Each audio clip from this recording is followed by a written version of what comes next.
What's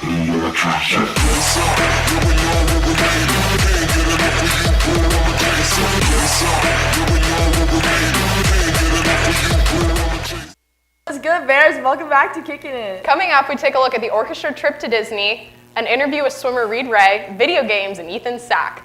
Last night was the first Mamma Mia performance, and the cast will be performing every night at 7:30 p.m. through Sunday, where they will be performing at 2:30. Tickets are on sale at uavocalmusic.org, or you can buy them at the door.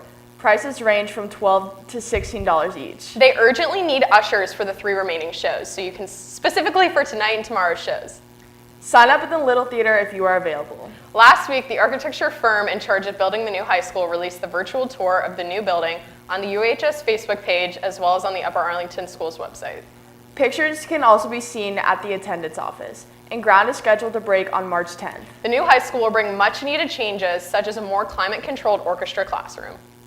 Piper took a look at the latest orchestra excursion to Disney World. Around 150 members of the 3 Upper Arlington High School orchestras made the 19-hour journey down to Orlando, Florida over President's Day weekend to perform, as well as record music from Disney movies and enjoy some time in the sun. So we went to Disney to perform at Disney Springs and have a recording session, and we went around to all the parks to Animal Kingdom, Magic Kingdom, Hollywood Studios, and Epcot. The reason most of us went is just have some fun, play some banging tunes for some Disney goers, you know? This has been Piper Crotty for the WARL. The orchestra's next big trip will be to Scotland and England in June 2020 and will only be open to the symphony orchestra. Those upcoming adventures sure make me wish I would have stuck with the violin back in 4th grade. Now to Abraham with sports. Okay. Last night, the girls basketball team played their second round of state tournament play and their last home game of the year and won 70-53. Congratulations to Max Martz for being named the OCC Central Player of the Year for boys basketball. Winter sports are coming to a finish, and some spring sports are being kicked into high gear. Girls and boys lacrosse have begun their tryouts during this winter-esque week. Regarding the construction scheduled to start during spring break, questions have been raised on where our teams are going to practice and compete. Varsity track will be practicing at Jones, and JV will practice at Hastings. Boys lacrosse is going to practice at the Wellington field. Girls lacrosse will practice at the new Tremont turf fields, and baseball is going to practice at Tremont as well. Today is the first day competing for our UA men's and women's swimming in Canton, Ohio. Last night I spoke with Reed Ray, one of the men's swimmers, over the phone before today's events about how the season's been.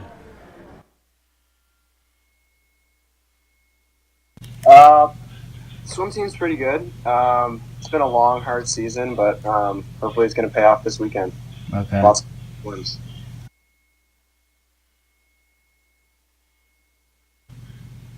Yeah, we've for sure seen some different things practice-wise this year, but we think the extra coaching has definitely given us a leg up. Yeah. Athlete of the Week goes to Julia Fidanza and Holly Darling for getting 3rd and 4th in the Ohio State Championship 1-meter diving. To all teams and athletes competing in tournaments, good luck this week and keep trucking on. Now we oop it over to special reports with Garrett. Fortnite is no longer on top. The new game Apex Legends has taken the Battle Royale game industry by storm. Apex, developed by Respawn Entertainment, smashed Fortnite record, having 25 million downloads just in the first week of its release. We went around school asking people what their favorite video game is. My favorite game is right now is Apex Legends, and I usually get on like Xbox usually over the weekends a couple times. MW2 because it's the best game ever made, and I like 360 no scoping off of Rust. What kind of video games do you play? Please.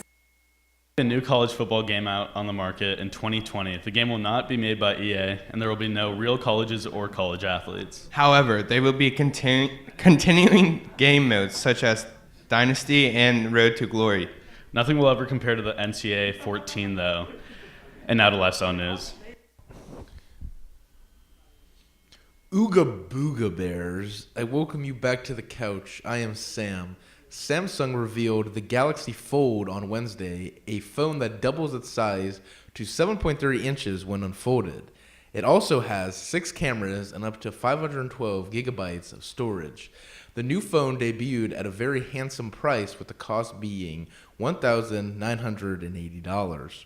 On Tuesday, UA welcomed the 17-year-old next up-and-comer from Florence, Alabama, Ethan Sak.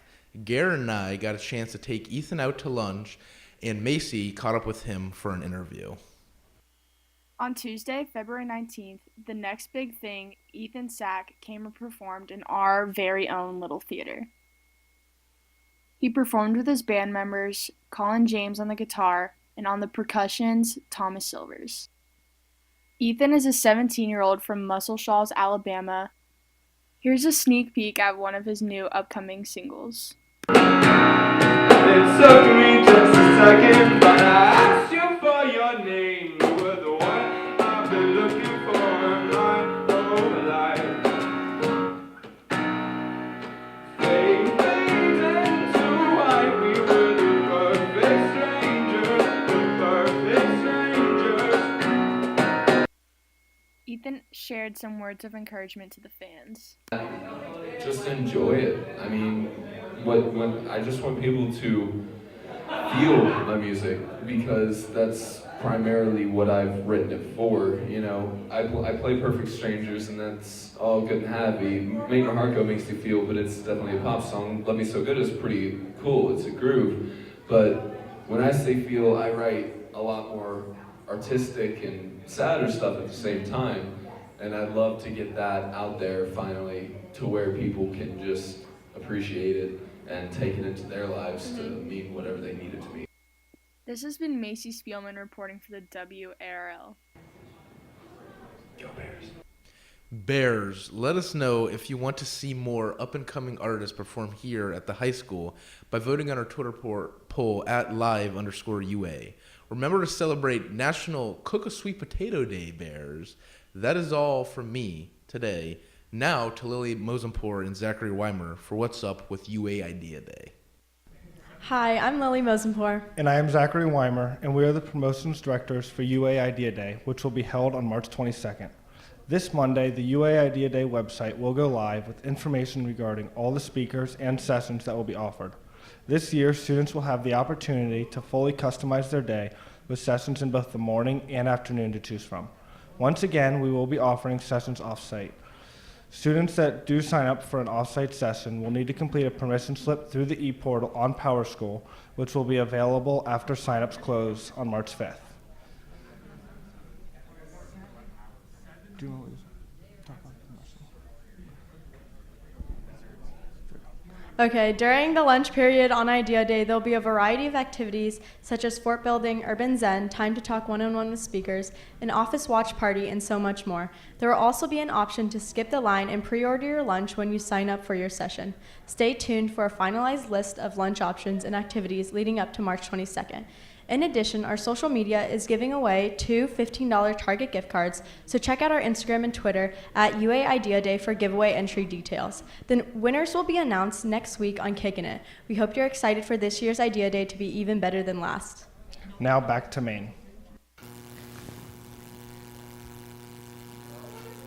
The Day 2 change total for Change to Make a Change is $981.19.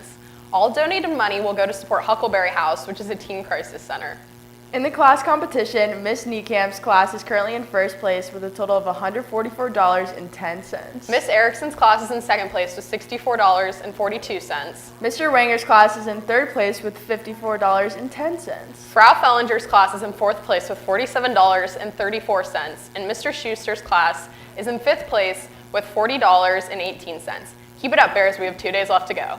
Auditions for Respect Yourself and Little Theater shows will be held March 20th in the Little Theater. Next week, we'll take a look at the rowing team competing in the Midwest Erg Sprints and how students compare to fifth graders. Keep doing you, Bears. We'll see you next week.